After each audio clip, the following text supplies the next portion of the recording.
بسم الله الرحمن الرحيم. الحمد لله والصلاة والسلام على رسول الله وعلى آله وصحبه ومن والاه أما بعد.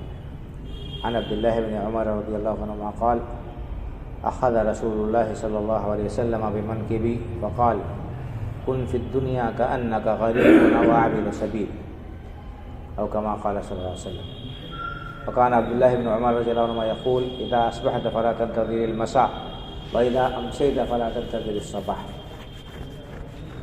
محترم حضرات، یہ صحیح حدیث ہے. اس کے راوی حضرت عبداللہ بن عمر رضی اللہ تعالیٰ عنہما ہیں. کہتے ہیں کہ اللہ کے رسول صلی اللہ علیہ وسلم نے میرے کندھے پر اپنا ہاتھ رکھ کر مجھ سے فرمایا کہ عبداللہ، دنیا میں اس طرح رہو جیسے تم پردیسی ہو یا مسافر ہو. اللہ کے رسول صلی اللہ علیہ وسلم نے بہت ہی بلیغ الفاظ میں، گنے چنے الفاظ میں آپ نے دنیا کی زندگی کی حقیقت کو بیان کر دیا اور انسان کی کیا حیثیت ہے اس دنیا میں اسے بیان کرنا دیا. فرمایا: کن فی الدنیا کأنک غریب. دنیا میں اس طرح رہو جیسے پردیسی ہوتا ہے، پردیس میں رہتا ہے. پردیسی کا معاملہ کیا ہے؟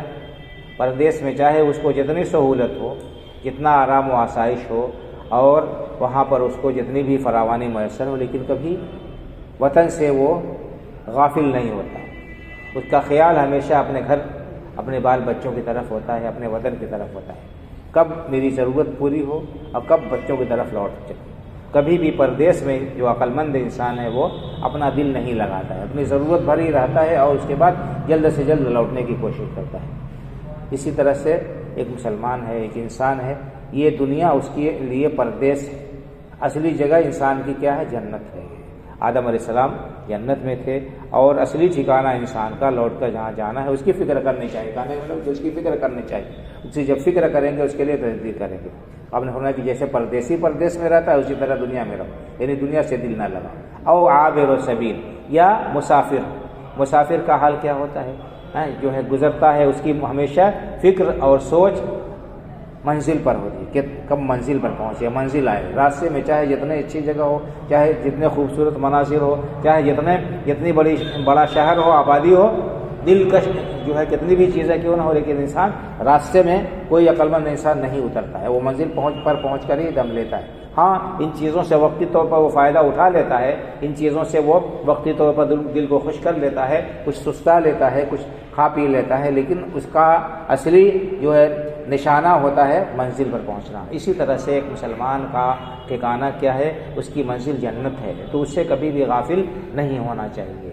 اللہ کے رسول صلی اللہ علیہ وسلم نے کتنے مختصر اور جامع الفاظ میں دنیا کی حقیقت کو اور ایک مسلمان کا نقطۂ نظر دنیا کے سلسلے میں کیا ہونا چاہیے اسے واضح کر دیا ہے کہ اپنے آپ کو جو ہے اس میں پردیسی سمجھو، مسافر سمجھو، اور دنیا سے دل لگا کر یہیں رہنے کے لیے ساری محنت و کوشش نہ کرو، بلکہ اپنے منزل اور ٹھکانے کو اچھا بنانے کی فکر کرو.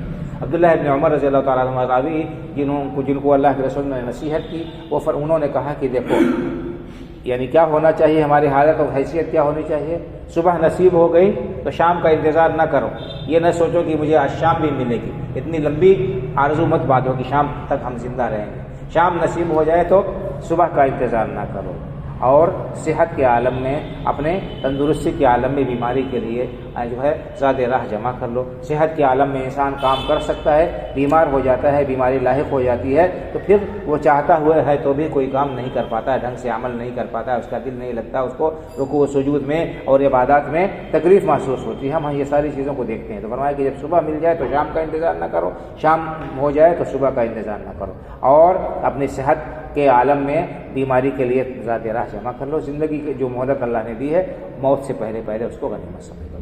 یہ حدیث ہمیں مد نظر رکھنا چاہیے، اور ہم دنیا کے لیے جو محنت کرتے ہیں اس سے زیادہ محنت آخرت کے لیے کرنی چاہیے. اللہ تعالیٰ ہمیں نیک سمجھ عطا فرمائے اور ہماری آخرت کو ہماری دنیا سے بہتر اور خوشگوار بنا دے. وہاں اللہ تعالیٰ ہمیں کامیاب اور خوشگوار زندگی عطا فرمائے.